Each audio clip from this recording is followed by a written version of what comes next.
Do you have some explanation for that? We have none. Don't worry. Continue your program. Oh boy, it's really something super fantastic here. You couldn't ever imagine this. Roger, we know about that. Could you go the other way? Go back the other way. Well, this guy Riggs, pretty spectacular. God, what is that there? That's Apollo. What the hell is that? No, Tango. Tango.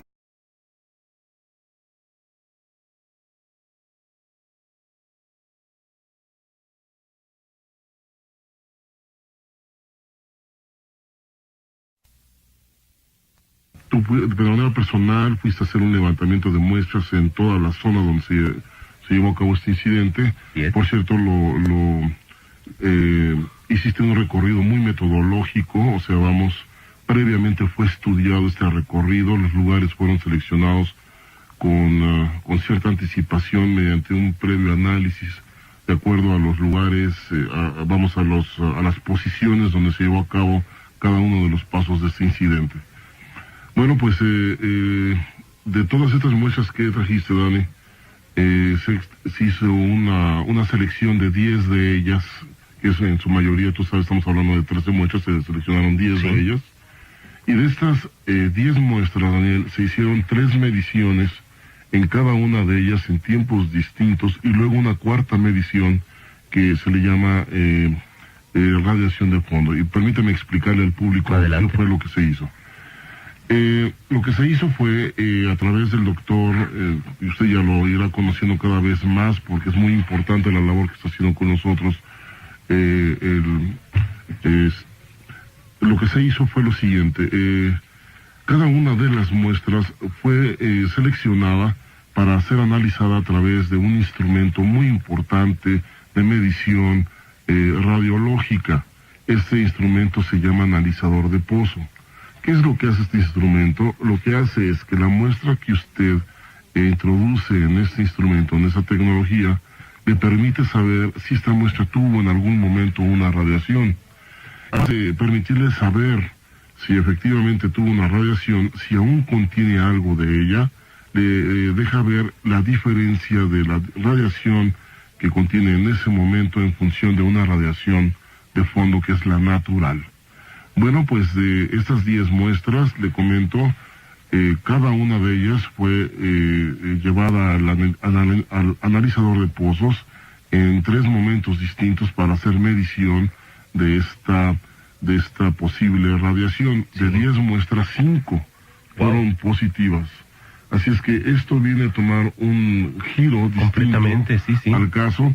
Y quiero comentar, porque yo quisiera que también nos dieras algunos comentarios de esto, Dani. Claro. Porque mira, una de las muestras que dio positivo en 3 ocasiones fue la tierra que fue tomada exactamente abajo del obelisco. Ahí en esta área se detecta una cantidad bastante importante con respecto a la radiación de fondo de radiación tipo gamma, beta gamma, de acuerdo a la medición. Las mediciones las tengo impresas, las tengo por escrito en función de lo que arrojó precisamente el instrumento de medición. Y esto también viene a dar una pauta muy importante, ¿sabes?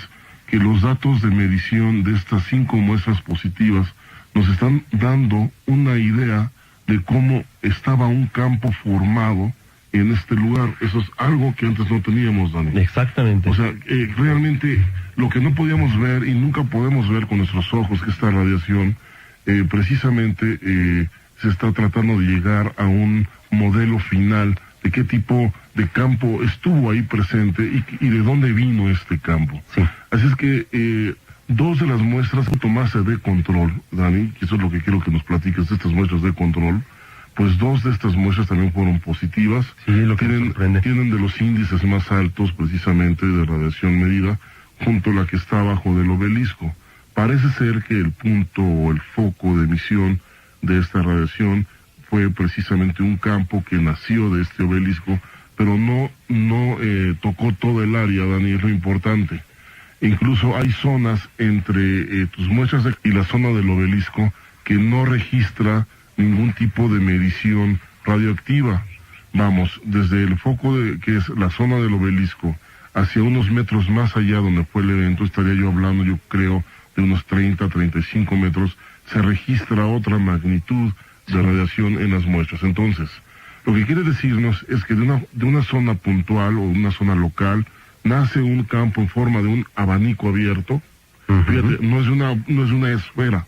O sea, como una cúpula, un domo. No es como una cúpula. Es lo que podríamos imaginarnos, evidentemente. Eso es lo interesante. Precisamente nace como una especie como de un abanico abierto, y precisamente la región donde se llevó el evento está abajo de ese abanico. Ajá. Pero las demás áreas no fueron afectadas de acuerdo a la medición que se hicieron en las muestras que también tomaste de esas áreas de control. Interesante. ¿Cómo la ves, Dani? De hecho, estaba yo pensando mientras lo decías que otra de las opciones que podrían manejarse, esto yo lo hipotizo, no sé si ya tengamos respuesta y me refuta porque no lo sé, pero podría ser que este obelisco, este objeto extraño, el obelisco es este objeto extraño en forma como de un diamante negro que se encontró ahí en el mismo lugar donde este señor Jonathan Reed el 15 de octubre del 96 en las montañas Cascada tuvo este encuentro con este presunto extraterrestre. Pues este objeto extraño pudo haberse movido, tal vez, Rodolfo, o estacionado, si lo podemos pensar así, en esas zonas, generando también esa misma afectación que produjo en esas plantas. No sé si esto sea posible. Lo es, y de hecho, ¿recuerdas este efecto, Dani, cuando la cámara se está acercando al obelisco y empieza a fallar? Bueno, pues mira, 3 muestras del obelisco son las que parten, o vamos, las que reflejan el mayor número precisamente de radiación que se encontró en ese instrumento. Y 2 de estas 5 positivas son de las áreas de control, no de todas, Dani. Ajá. Esas áreas de control están refiriendo solamente a un costado, precisamente, de donde fue todo este incidente.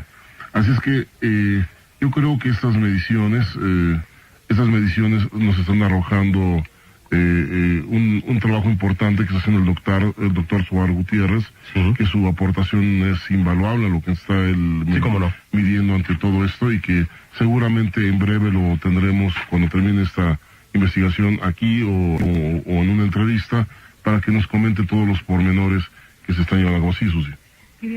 No te escucha ese micrófono, tienes que mover este lado.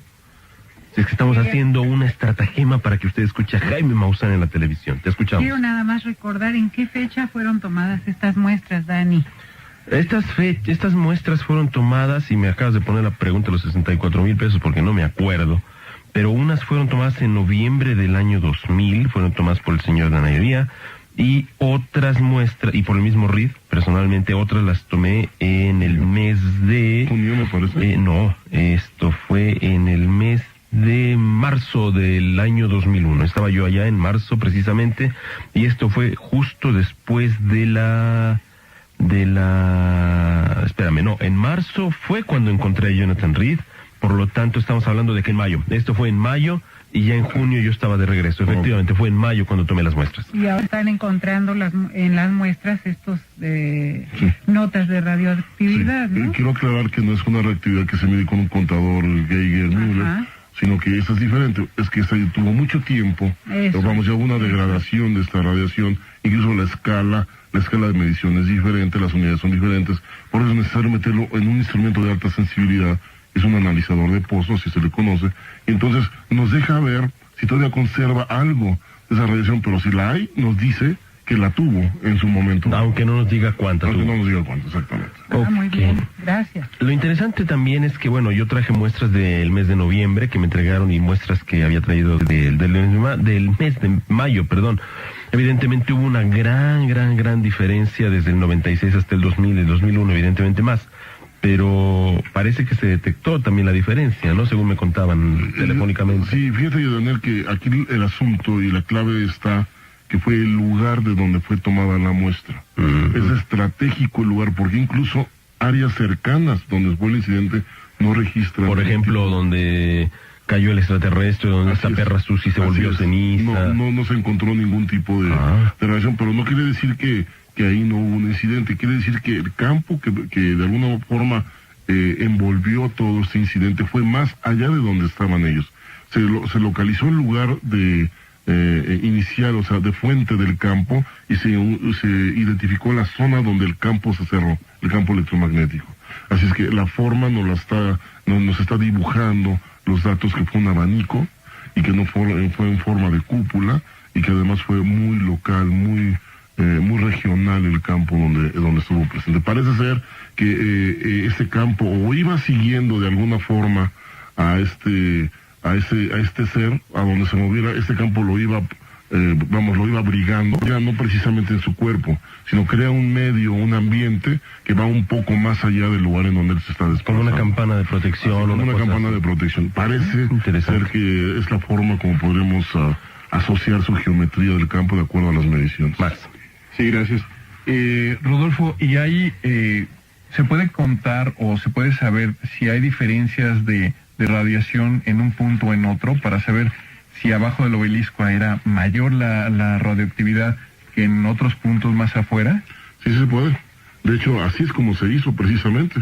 Se hizo la medición precisa entre por ejemplo, se tuvo, por ejemplo, un área del obelisco, se tuvo una primera lectura de 51, una segunda lectura de 67, una tercera de 68, y el fondo es 49. Entonces estamos mucho más arriba en las lecturas que la radiación de fondo. Entonces quiere decir que esos valores que nos están dando de radiación nos están diciendo que aún el material analizado guarda algo de esta radiación que existió más intensamente en un momento dado. Seguramente fue en el 96 donde se llevó este incidente, debido a que hay presencia de radiación. Y recuerden, la radiación no es un fenómeno natural. La radiación es un fenómeno no natural. Así es que si hay radiación es que alguien y algo la creó.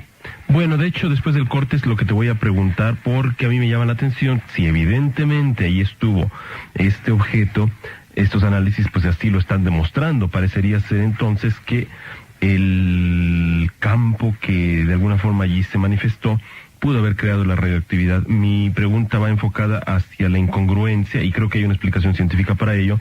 La incongruencia que puede tener que casi todos los contactados hablan de que estos objetos no se mueven a través de energía nuclear, que es lo que inmediatamente asociamos con radioactividad, sino con energía electromagnética y desde luego con la luz. Jonathan Reed, y bueno, lo recordamos ese video, ¿no? En el cual jadea, en el cual se encuentra mal, haciendo estertores, según él completamente deshidratado, con una diarrea incontrolable. Son signos evidentes, no símbolos, signos evidentes de una exposición importante a un campo electromagnético más importante aún. Esto sabemos que pasa, Rodolfo, y es una de las reglas de oro para todos los que entramos en uno de estos lugares donde se genera la electricidad, sea planta hidroeléctrica o termoeléctrica o nucleoeléctrica. Nunca debes estar junto a los generadores por más de 10 minutos. Nunca. Los puedes sí ver, puedes estar junto, pero nada más como una exposición y te vas. No puedes acercarte justo porque empiezan problemas importantes, desde luego, tanto menos a las personas que tienen marcapaso y todo esto, pero a nivel de acción importante, extrema inclusive, se han manifestado estos casos con los trabajadores de las plantas, sobre todo las que yo he visto, las termoeléctricas, y evidentemente esto es lo que le pasó a Reed. Esta relación existe entonces. Sí, y contestando a tu pregunta que me hacías al aire antes de irnos al corte, nos lo explicó el doctor también Sobar Gutiérrez, que cuando en un lugar se desarrolla un intenso campo electromagnético, incluso yo lo he calculado en un promedio de unos 200.000 Gauss, estamos hablando de unos 200 kilovoltios de campo, que es un campo, créame, espeluznante. Le he de comentar que cuando este campo está desarrollándose, crea un medio de alta ionización. Quiere decir que ese campo electromagnético empieza a sacar electrones de los orbitales del átomo, y de alguna manera se quedan los átomos necesitados de llenar con electrones sus orbitales, y entonces el átomo se convierte en un ion, o sea, se convierte en un elemento, o sea, una partícula que requiere energía para poderse completar energéticamente. Entonces, esta ionización crea de alguna manera efectos sobre los elementos que están en el lugar, y uno de esos efectos son precisamente el que puede despertar un isótopo radioactivo de alguno de los elementos, y entonces este elemento queda emanando pulsaciones de radioactividad. Normalmente, nos comenta el doctor Sobar Gutiérrez, que esos elementos que se vuelven radioactivos son de un orden no peligroso, estamos hablando de un orden beta, que son de vida, probamos un tipo de vida media, que se está manejando una influencia de centímetros, incluso la radiación puede llegar hasta 36 metros incluso. ¿Y de cuánto tiempo de duración? Es de tiempo, él le menciona vida media, pero como vimos, por ejemplo, en el caso de las muestras, la degradación energética, o sea, de radiación que se vino dando en los días, prácticamente en un lapso de 8 días se perdió. O sea que duraría alrededor de un mes. De un mes y medio. Incluso mes y medio, dependiendo claro, de la magnitud inicial con que está pulsando la reactividad del elemento.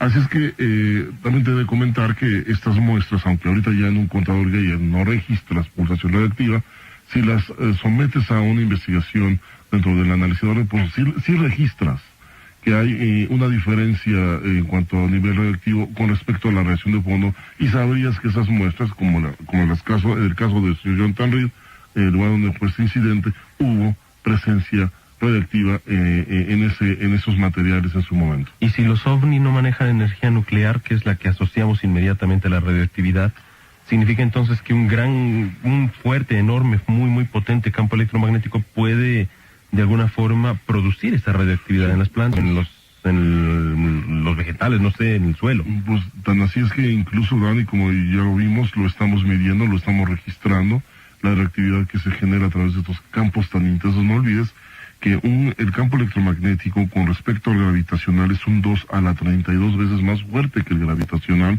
aunque es más débil que la fuerza nuclear débil, que es la que mantiene de alguna forma en sus posiciones sus electrones en orbital. Llega un momento de ser tan intenso el campo electromagnético que sí supera o iguala incluso esa fuerza nuclear débil, entonces crea esa ionización tan intensa, o sea, saca esos electrones de los átomos, crea esa ionización y crea efectos sobre los elementos, sobre lo que es la estructura atómica de los elementos que están ahí como testigos precisamente de este evento. Interesante, entonces adquiere una nueva dimensión completamente este análisis. Creo yo que esa es una pauta, nos abre una nueva ventana de investigación, una nueva puerta, y creo que esta línea pues viene a ser un dato muy importante en cuanto a los datos que están arrojando en cuanto a la autenticidad del fenómeno, Dani. Por lo pronto, la presencia de radioactividad dentro de la zona que las imágenes del video Jonathan Reed, tú investigaste y sacaste muestras, bueno, pues el laboratorio está arrojando trazas de que hubo radioactividad de tipo gamma, beta, gamma. Interesantísimo.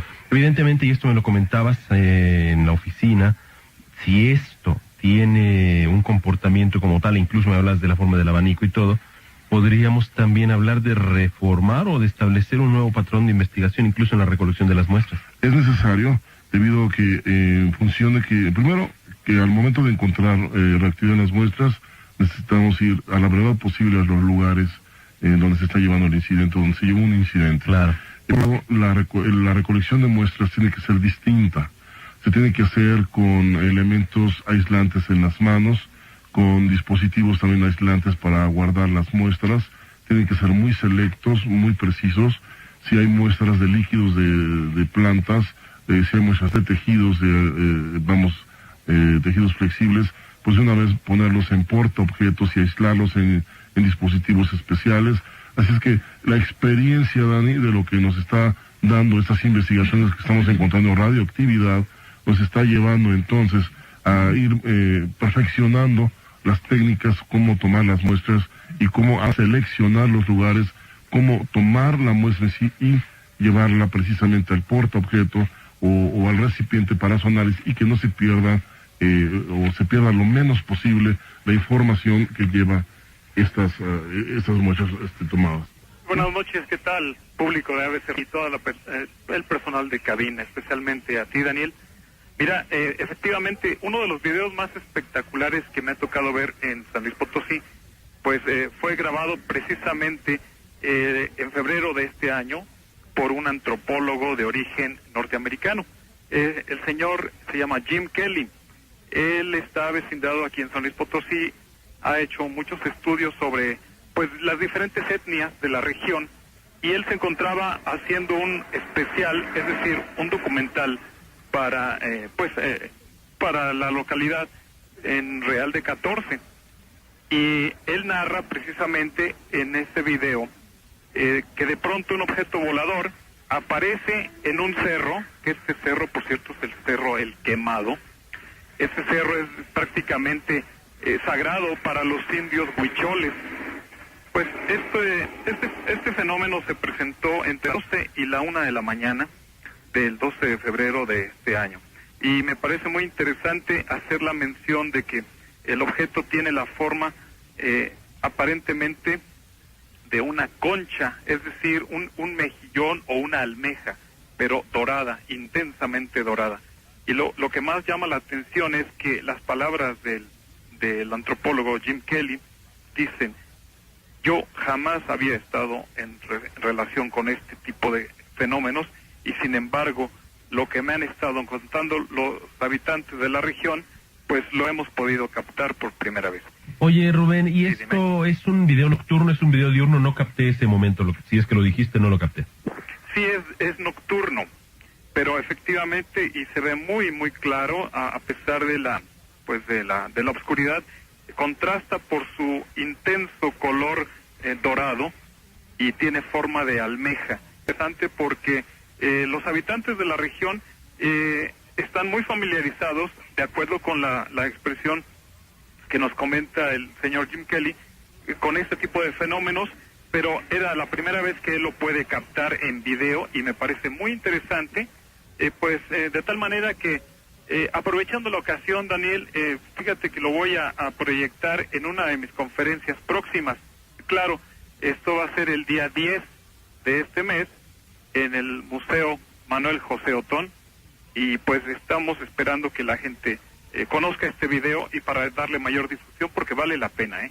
Pues esperamos que también te acerques por ahí cuando vaya Pedro Ramírez, el staff, Jaime mismo, y pues que se los presentes, porque yo pienso que ese tipo de videos vale siempre la pena, sobre todo cuando vienen de personas que tienen y gozan de esta credibilidad. Ahora, yo te pregunto, Rubén, tú eres de un espíritu muy, muy crítico. ¿Qué es lo que te hace decir con tanta seguridad que es el video más espectacular de todo lo que se han grabado ahí en San Luis Potosí? Bueno, en primer lugar, porque fue grabado por un profesional en otra área. Es decir, se hace evidente que el video es real. Desde mi punto de vista, está captando un objeto enorme, de dimensiones colosales, debido a que está sobre el Cerro El Quemado. Para mayor referencia, el Cerro El Quemado tiene una altitud de 450 metros de altitud. Y pues el objeto se ve fácilmente, es una tercera parte del cerro. Entonces, las dimensiones son verdaderamente gigantescas y lo hace muy, muy visible. Entonces, pienso que este es uno de los videos mejor filmados, y además porque traía una cámara profesional. Esto es precisamente lo que, tú sabes, hay que decir las cosas con